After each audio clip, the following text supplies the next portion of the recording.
J'ai pu voir Florence. Florence dans aussi la créativité. Mais Venise, c'est plus que la créativité, c'est plus que le pouvoir du 4. Bien sûr, il y a beaucoup de créativité, mais il y a, je trouve, dans les gondoles, dans l'architecture, dans l'intensité de l'architecture, beaucoup de brillance. Beaucoup de brillance, on peut voir, ça brille, ça reluit. Cet hôtel est vraiment lié à pour moi, c'est la brillance. Donc là, la brillance, on va aller chercher dans l'émotion.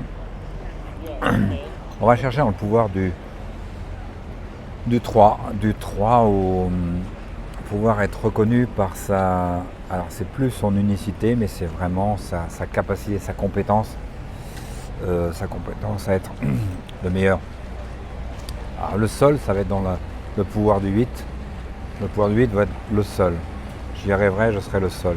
Le pouvoir du 3, dans la réussite et la brillance, c'est je serai le meilleur. Je veux être le meilleur et je veux être la meilleure, la plus belle ville. Alors il y a une part, le fait d'avoir construit sur pilotis, vraiment Venise, une part de, comment dire, de perfection, parce qu'il faut y arriver.